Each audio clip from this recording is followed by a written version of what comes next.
राधे राधे दोस्तों, स्वागत है आप सभी का हमारे जीएस के भक्ति अनार चैनल पर। दोस्तों, आज हम आपको बताएंगे कि महाभारत के युद्ध के बाद पांडवों और द्रौपदी का क्या हुआ या ये कहाँ चले गए। दोस्तों, हम सबको पता है कि महाभारत युद्ध एक ऐतिहासिक युद्ध था जो बहुत ही विशाल युद्ध माना जाता है, या ये कहिए कि इससे बड़ा कोई युद्ध आज तक हुआ ही नहीं है। इस युद्ध में एक तरफ कौरवों की सेना थी और एक तरफ 5 पांडु और एक कृष्ण जी थे।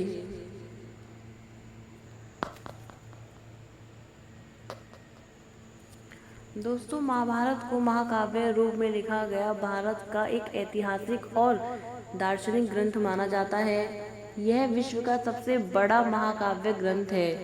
इसमें लगभग 1 लाख श्लोक हैं जो इलियड और ओडिसी से 7 गुना ज़्यादा माने जाते हैं। महाभारत का एक छोटा सा हिस्सा एकमात्र गीता है। महाभारत में वेदों और अन्य हिंदू ग्रंथों का सार निहित है। महाभारत को महर्षि वेद व्यास जी ने लिखा था। तो आइए दोस्तों, अब हम जानते हैं कि महाभारत का युद्ध कहाँ हुआ था।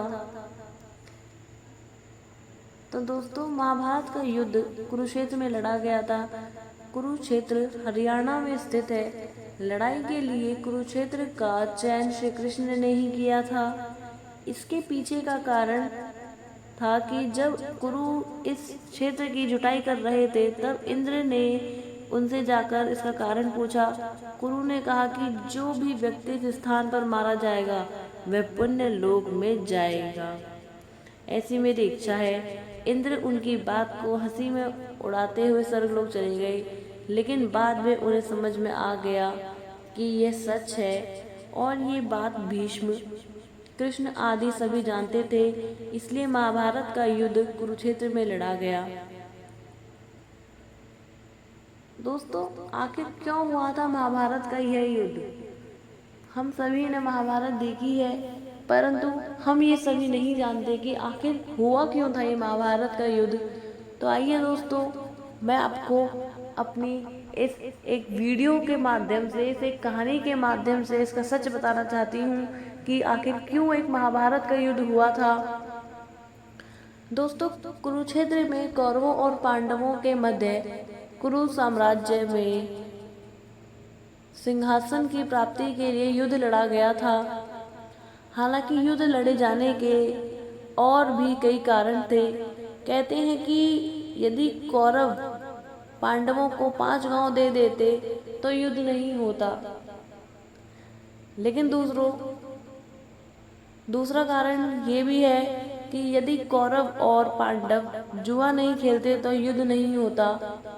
चलो, यदि खेल भी लिया तो द्रौपदी को दांव पर नहीं लगाते तो भी युद्ध नहीं होता, या युद्ध टाला जा सकता था। तीसरा कारण यह भी माना जाता है कि द्रौपदी दुर्योधन को अंधे का पुत्र अंधा नहीं कहती तो उसका चिरहरण नहीं होता और ना ही फिर युद्ध होता।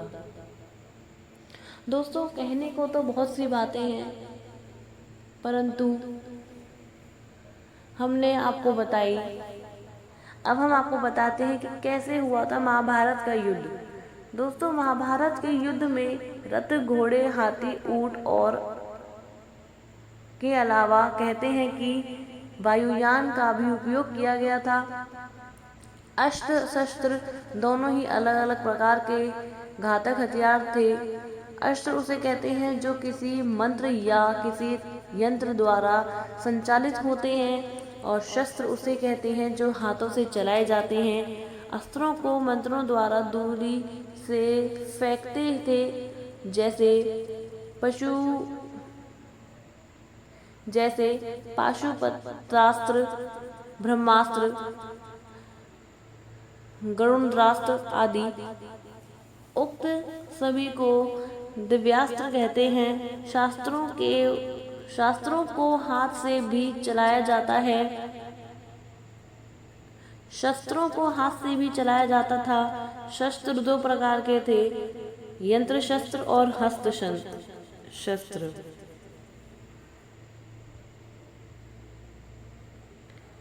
तो दोस्तों आइए अब हम जानते हैं कि महाभारत युद्ध के बाद पांडवों का क्या हुआ या पांडव कहाँ चले गए। दोस्तों जब महाभारत का युद्ध पांडव जीत गए थे कृष्ण जी की सहायता से, उनकी बुद्धि से, तो उन्होंने अपने ही पूर्वजों का रक्त बहाया। पांडवों को ऐसा लगा कि हमने बहुत गलत करा है, हम युद्ध तो जीत गए परंतु हमने अपने ही बड़ों का, अपने ही घर के बड़े सदस्यों का रक्त बहा दिया, जिनको दुनिया पूछती है हमने उन्हीं का रक्त बहा दिया। इसी कारण पांडव और द्रौपदी समेत इस पाप का पश्चाताप करने, या ये कहिए कि इस पाप को धोने, इस पाप को मिटाने के लिए स्वर्ग की ओर चल दिए।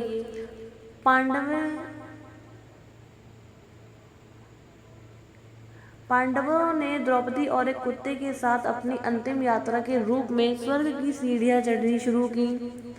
स्वर्ग की सीढ़ी चढ़ने के दौरान धीरे धीरे सभी युधिष्ठिर का साथ छोड़ने लगे। शुरुआत द्रौपदी से हुई थी और अंत में भीम का निधन हो गया। तो दोस्तों आपको हमारी कहानी कैसी लगी? ये ना केवल एक कहानी है बल्कि एक सत्य घटना है, एक सत्य है जो हमने आपके सामने आज प्रस्तुत करा है।